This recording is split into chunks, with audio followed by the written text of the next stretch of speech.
So this is Miss Noka. She's one of our friends of the practice, and she has a wonderful daughter and actually a son and herself. They're all patients. But Michaela needed some extra special attention, didn't she? Yes. And what did she need? She needed 2 root canals done. How old is she?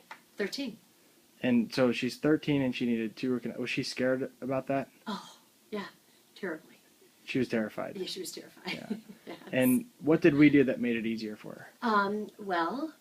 When she came here, I brought her here on purpose because I know that you manage that well.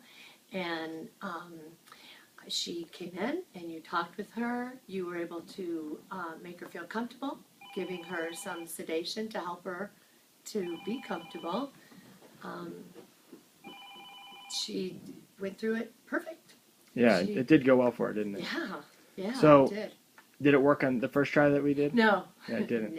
No, her anxiety was huge. It was real bad.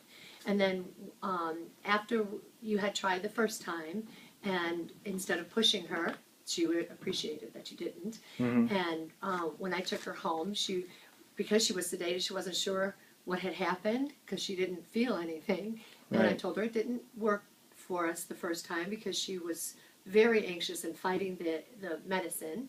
And then she said, I'll do it again because nothing hurt her. So you called her, I remember. Yeah. She was thrilled because she loves your hair.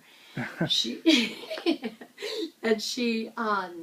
was ready the next day. You had told her, let the medicine work. She came in and went through the whole thing. By the time that evening, she was eating and everything, never had to take any more Tylenol or nothing. She felt great. So she had 2 root canals and she was totally fine when she was fine. Yeah. That's great. Yeah, and you can't wait to come back. Well, that's good. But, when we tried it the first time and it just wasn't working for her. Her anxiety was still there. Did it make you feel better as a mom to know that, hey, we weren't going to rush this. This wasn't the day for her. Oh. And we stopped then and decided, hey, maybe a different day would be better for her.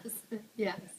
And then I thought that making that phone call the night before and just telling her, hey, let's just let this work. I promise I'll take good care of you. Right. And I'll say this too, is that after the first time it was puzzling to me. It was, what do you mean you gave her the medicine? I didn't understand how that medicine was supposed to work.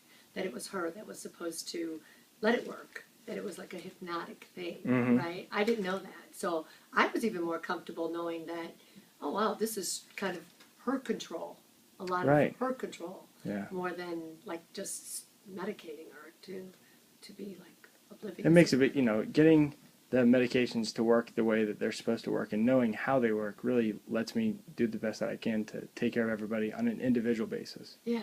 And you have to know when it's a good time to do it and when it's not.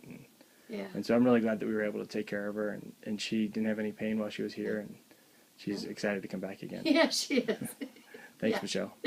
You're welcome.